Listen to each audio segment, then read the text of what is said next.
Hello all, welcome to another edition of your boy, Alyx's WrestleMania Review Series. We look at WrestleMania 19. Now, I believe WrestleMania 17 is the greatest WrestleMania ever, of all time. In fact, I think it's the best pay-per-view wrestling event of all time. But some of you believe WrestleMania 19 is deserving of that title. It's deserving of that praise. It's the best WrestleMania of all time and the best pay-per-view event. So let's see if it holds up. Overall, when I look at WrestleMania 19, it's a great show. I wouldn't say it's better than WrestleMania 17. However, absolutely, one of the best WrestleManias ever. It's definitely top 5, if not top 3. I would put this maybe right under WrestleMania 17. We got a couple more to review, but absolutely, it's a great show. Without question, I just don't think it's the best WrestleMania of all time. And looking at my grades, they show, man. Let's just look at WrestleMania as it is. Now, before we get into WrestleMania, I should say that in 2003, WrestleManias going forward, probably until recently, will have brand specific matches. There will be some matches from Smackdown's brand, some matches from the Raw brand. We have 2 championships, 2 world championships, 2 tag team championships. The women's championship is on Raw. I think the Cruiserweight Championship, yes, is on Smackdown. So we have 2 brands coming into WrestleMania, and this is the first WrestleMania to at least take place in the WWE Draft era, or the, what's the term for it again? Ruthless Aggression era. So yeah, that's basically why this show is special in a sense, because it's the first one to take place during that time. The show is 4 hours. The date is March 30th, 2003. The Safeco Field in Seattle, Washington is where this place was held. And of course, the attendance was 54,097. And we have 2 commentary teams. We have Jim Ross and Jerry the King Lawler for Raw. For SmackDown, we have Michael Cole and Tazz. They had a great run as a commentary team, Michael Cole and Tazz. Man, I miss Tazz. He needs to come back and work with Cole, because they worked amazing with each other. Ring announcers, I believe the ring announcer for Raw was Lillian Garcia, and the ring announcer for SmackDown was Howard Finkel. I think he has a couple more years to go, so yeah, there's a lot of good things happening. Interviewers for the show was Jonathan Coachman. I don't know who were the interviewer for SmackDown. I'm not too sure. It was just Jonathan Coachman for the show. I'm going to assume Kevin Kelly was still around, and maybe once in a while Lillian Garcia did some interviews. But for now, the interviewer for the show was Jonathan Coachman. Love the coach. First match was the WWE Cruiserweight Championship. Matt Hardy, version 1 with Shannon Moore taking on Rey Mysterio. Rey Mysterio's debut, and I gotta say, very fun, fast-paced opener, great debut for WrestleMania in terms of Rey Mysterio. Loved Matt Hardy's heel gimmick. Love Matt Facts. Come on, those Matt Facts were the best part of his gimmick. A great idea overall. Good match. Matt Hardy retains. I think Rey Mysterio does eventually win that belt. I'm not too sure when, but he does. So the next match was originally supposed to be a tag match. It was The Undertaker and Nathan Jones taking on Big Show and A-Train, Albert. But I think Nathan Jones got attacked on Sunday Night Heat or something like that, so he was out of the match, and it became a handicap match. WrestleMania Streak Match number 11, Taker versus Big Show and A-Train. Now, Nathan Jones does eventually come back, but basically it's a handicap match. I think they realized Nathan Jones wasn't going to work. They realized, yeah, you're not cut out for this, and he doesn't last long at all. I think he has one more year, because he does work with Kurt Angle later on. But he doesn't last long at all. And WWE's obsession with these big men, they get pretty bad around this time. And they get very generic. I think Matt Morgan's getting ready to come in, and then we got Gene Snitsky. I think we got one more. Who was the other guy? Mike Knox. It's a lot of them. They get really generic and just crazy bad as time goes by. In terms of this match, it's okay. It's not a terrible match, but it's not one of Taker's best matches either. Not his fault. He didn't have much to work with. I did like the entrance, though. I love seeing Taker drive his motorcycle out to Limp Bizkit's Rollin'. You can't get any worse than that. I love that theme song. His theme song, Rollin', perhaps the only good Limp Bizkit song that he ever wrote. Great stuff. But I also loved his other one. The "You done it now, you gone and made a big mistake, you're gonna pay." Yeah, just great inches for The Undertaker. Women's Championship. We have Jazz from ECW taking on Victoria, who was the women's champion at the time. This is her WrestleMania debut, and she was with Stevie Richards. A crazy couple. They deserve each other. And they took on Trish Stratus. Trish Stratus wins her second two-time women's championship. Her first one was at Survivor Series 2001. She won it at the end of that invasion angle. Yeah.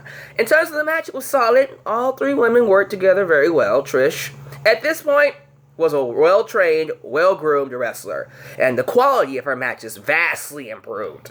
I mean, compare this match to her match against Stephanie McMahon in 2001.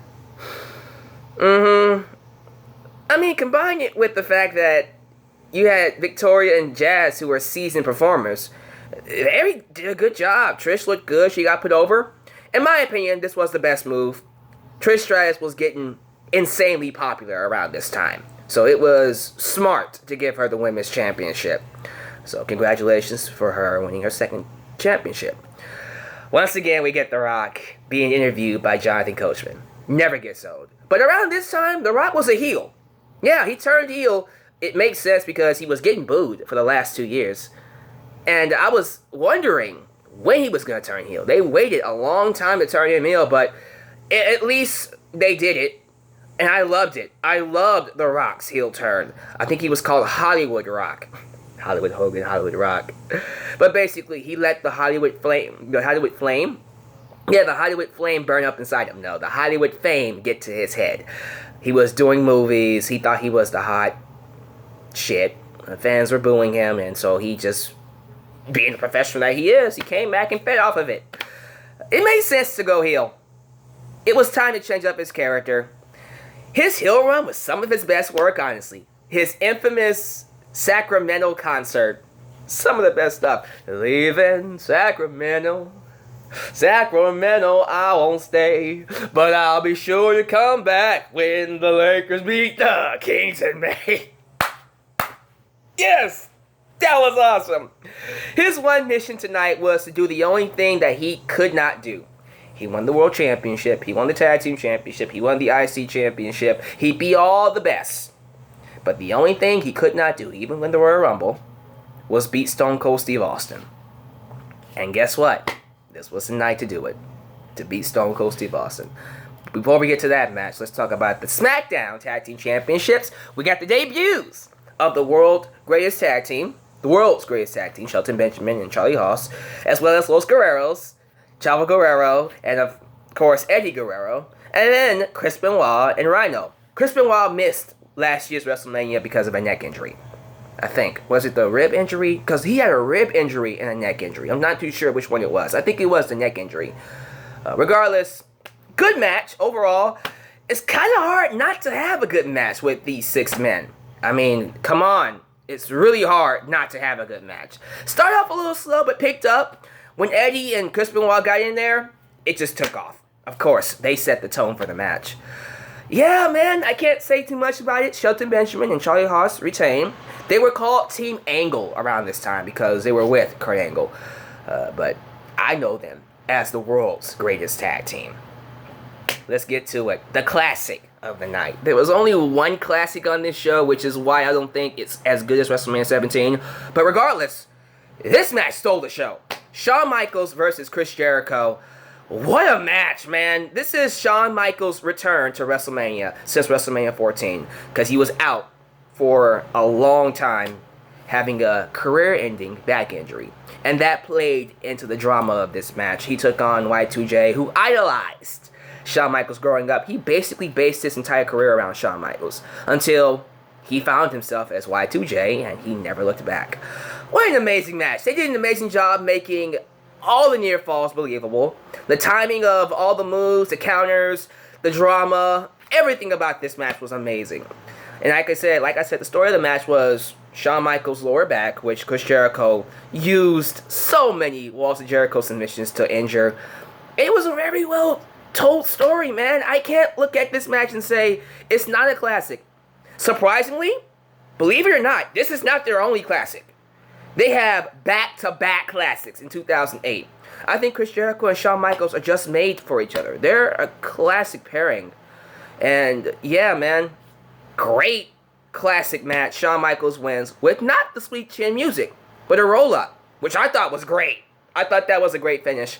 And Chris Jericho at the end, after the match, embracing Shawn Michaels. They had a great match. And just when we think he turned babyface, boom, low blow, pushes him down. Why, Jericho, why? Turns back to being that self-centered SOB that he is. Jericho is amazing. In terms of WrestleMania, this is Chris Jericho's, I'm not going to say it's his only classic. Wait, let me think. Let me think about it. Still thinking about it. It's not his only classic, but in terms of a singles match, yeah, it's his best match. He has one more classic to come. I think you guys might know what it is. If you don't, just hang on. I promise you, you'll find out very soon. Oh yeah, we had a WrestleMania Catfight.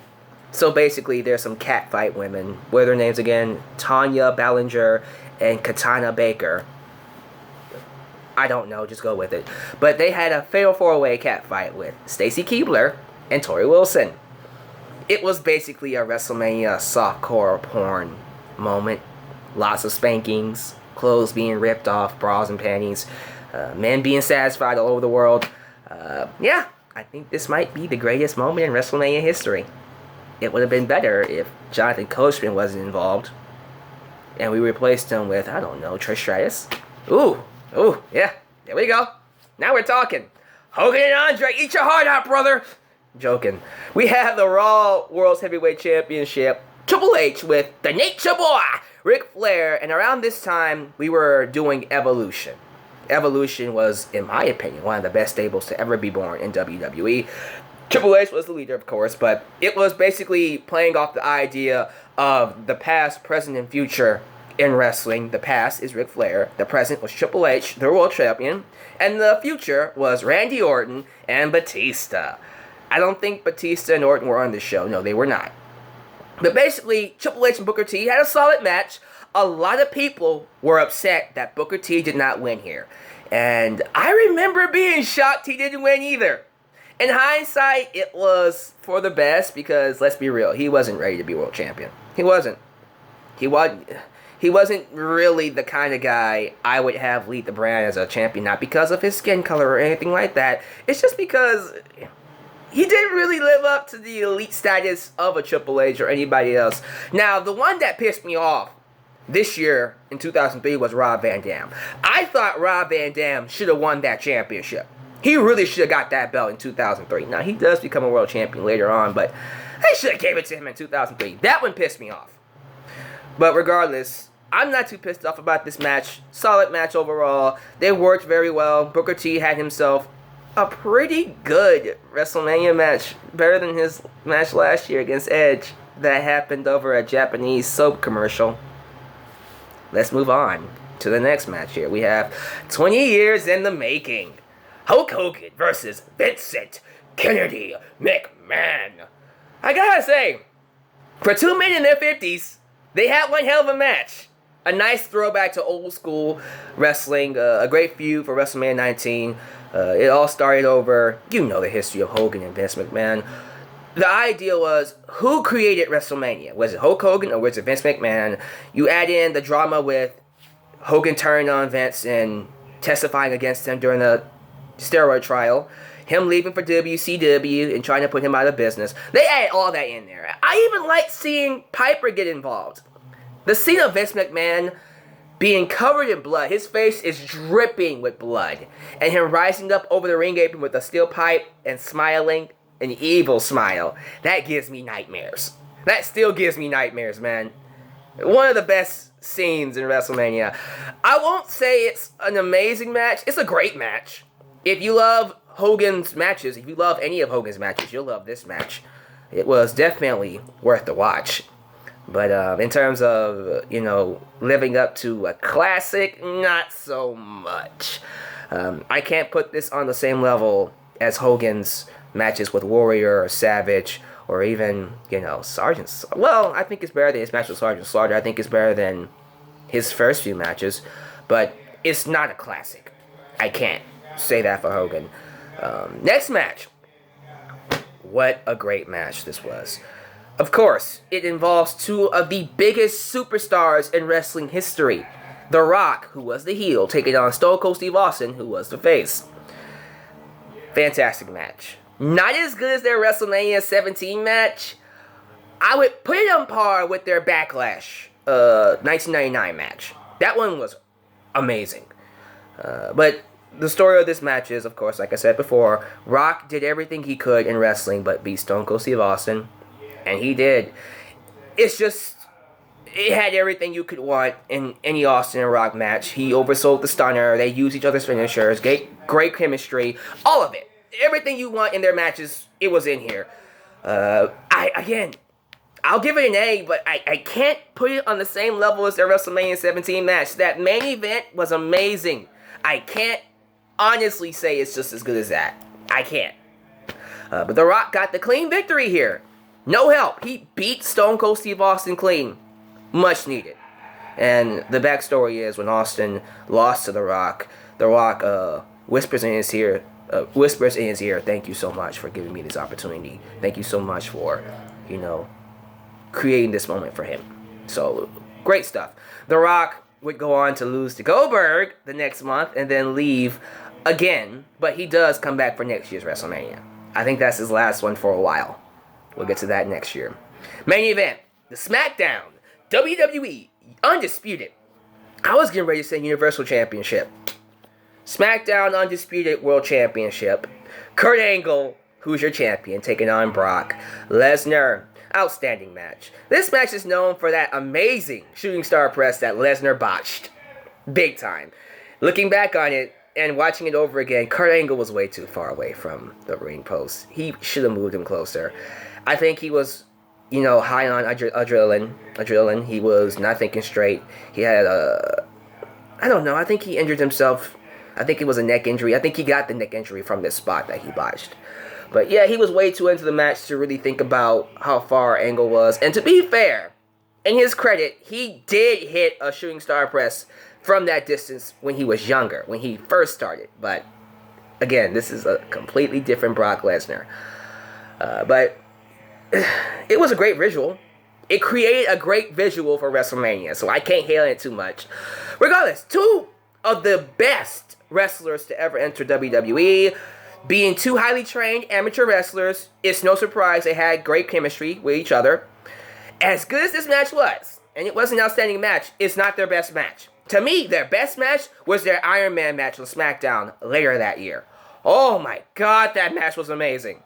It was an absolute classic. So I'll say this is an A, outstanding. Still a great match. It deserves a lot of praise and a lot of credit. Afterwards, we see Brock Lesnar and Kurt Angle embrace after having a great match.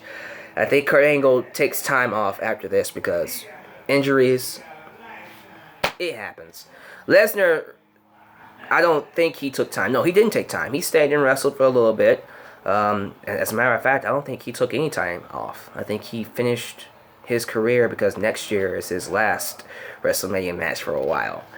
Oh, we'll get to that match. But in terms of WrestleMania, I dare say so far, this is Lesnar's best match. He has not had a better match than this. So, congratulations for having a great match with Kurt Angle. Because, who can't have a great match with Kurt Angle? But that's WrestleMania 19. I'm sorry. I can't put it on par with WrestleMania 17. But it was definitely one of the best WrestleManias so far. We'll see if it gets topped or if it ends up being number 2 in the rankings. But thank you guys for watching my review of WrestleMania 19. I will see you guys next year for WrestleMania 20. Well, you know what comes next, right? We have to have that discussion. It's time. But see you for WrestleMania 20.